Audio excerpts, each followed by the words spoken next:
Hello everyone, this is Asa Leveaux, founder of Genius Academy and the creator of the Entrepreneur Playbook. And today I am going to be speaking about something that actually did happen. Yep, it actually did happen. I am first I'm going to make sure that I'm on and people can hear me. And so I'm not wasting my time or your time. So let me make sure that I'm on. So 1 second. So if you can hear me, please feel free to tell me where you are. Yeah, that's what I'll do today. Tell me where you are in the world. I am definitely interested in where you are. So this is not going to be a fun memory. I'm gonna let you know that right now. This is not gonna be a fun memory, but I'm gonna tell it anyway. So, yes, this is about the time a past Oprah guest told me I would fail. So let me give you backstory. So it was 2013. I remember that because I just got back from Afghanistan for the third time. I had just gotten back and I was in Oklahoma City, and I had tweeted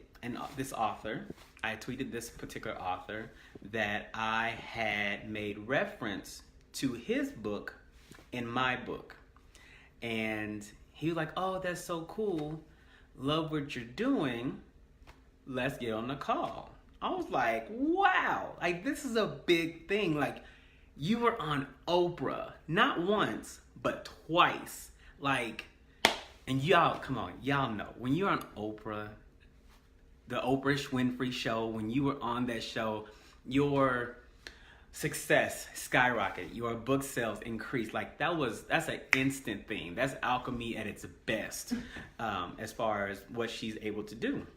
And so when you're talking to someone, I had just started out, and so when you're talking to someone, I get it. I was like, wow, this is a big deal. So I need to get ready. Like, I need to get ready. This is like a real significant thing. So we had the conversation. I can actually remember what street in Oklahoma City I was on while I was having the conversation. I was literally on Britain. I had pulled over just so I could grasp the fact that I'm talking to this author that had been on Oprah twice. And so I'm listening, and he's saying what he's saying. I'm like, okay, that's cool. Now, mind you, I had published a book already. My first book had published. It's done. And he's telling me all these different things about, publishing. I'm like, yeah, yes, that's right. Then he talks about some things that I did not know. I'm like, okay, that's good. Thank you for that. I appreciate that. And then he says, so what are you going to do about it? I said, well, everything that I knew, that you confirm what I knew. And now what you told me, I'll just look that up and keep going. And he basically was like, so I'm offering that you work with me. I work with you. I said, okay, I get that. Now for some of you all that don't know me, I believe in coaches. Let's just be clear about that. I have paid good money. Good money. Let me say that again. Good money for coaches. And of course, I'm a coach that believes in having a coach. I'm just not a coach that says, I know everything, so I want you to pay me money and I haven't paid anyone else money. No, not at all. I know to have a good coach, that's a really good thing. But for some people that know me, they also know Asa will do what Asa needs to do by any means necessary. So there's no, I need a coach every step of the way. My thing is, I have something called testicular fortitude, and I will make that thing happen. Not a problem. I really will. And so I was like, okay, I get that you want to work with me. However, I'm good at this point. Now, if you would have met me like a year ago before the book came out, definitely. I needed you. I needed somebody, but nobody came. Nobody came. No one showed up for me in that way. So I did what I needed to do, and I just made the book happen. I made a lot of mistakes along the way, but still, I made the book happen. And so he's like, well, he's like doing all these objections. I'm like, I'm not really giving you an objection. I'm literally telling you I'm good. Like, I'm good. And if you don't know, if you're not familiar with that terminology, I'm good can mean a host of things. However, in that moment, I was expressing that I was complete with any assistance that may be needed by way of exchanging currency. I'm good. I got that. So, after about 5 minutes of back and forth, he literally tells me, if you don't work with me, then I don't see it happening. I say, wait a minute. Wait. Oprah show or no Oprah show, I'm still Asa Leveaux. That's first. So I'm not quite sure what you mean by that. Can you say that again? I'm going to need you to say that again. And he said it again. He did. I just don't see it working. I mean, I see what you're done. I mean, I see what you have done. But yeah, if you don't work with me, it's just not going to happen. So I literally had to think about that while I was on the phone with him, literally thinking about this. Am I really going to work with him now that he's made this statement?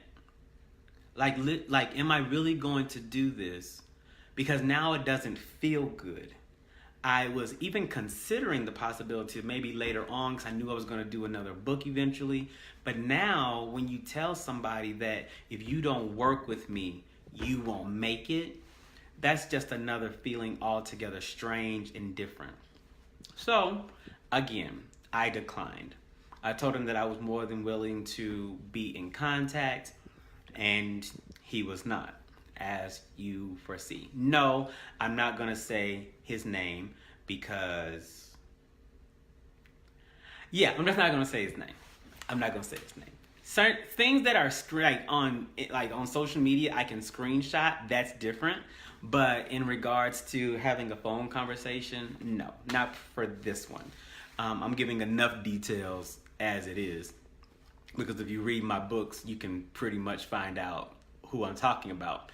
So what that taught me is that people have influence. This is correct. They have influence. However, everybody with influence doesn't have to be influential to you. Everybody with influence does not have to be influential to you. And I'm thankful and grateful that I learned it then, because as the time I'm talking right now, it's 2019, and we already know there are influencers with millions of people following them, actively following them for just the purpose of that they're cute, or they said something, or they did something once upon a time. So yes, I've learned that just because you were an influencer doesn't mean I have to allow you to influence my life. It is a testimony that still gets me. Like, I had someone successful tell me I wasn't going to make it, but I will say I did go on to write a couple more books. Those books hit the Amazon bestseller list, and those books are being sold as of today in Walmart. So it's not a lost cause. Success for me happened. What success looked like for me took place. And I also learned as a coach that you don't have to tell somebody things like that, like you're gonna fail in order to make a sale. Okay? You don't. You just don't. There are I'm letting everyone know, yes, if you want to work with me, you can, but you have the grace and the space to choose. And guess what? If you don't say yes to me, I'm still going to say hi to you. And you don't have to start the conversation with, hey, I'm going to look into your program. You don't even have to say that. Like, just say, hey, Asa, what's good? Hey, Asa, how you doing? You don't have to start a business or even a false business transaction in order to be to show friendship or camaraderie. Not at all. Not with me. You can support me by just giving me a hug or a nice what's up. That's all I need. That's really all I need. So I told you that story to let you know that don't be so enamored by the visual success of people, because when you interact with them, it could be a different situation altogether different, okay? So it wasn't to, shame him. It wasn't to blast anybody out. I really want to let you guys know that even when somebody tells you you can fail, you really can make it happen. And that's all I wanted to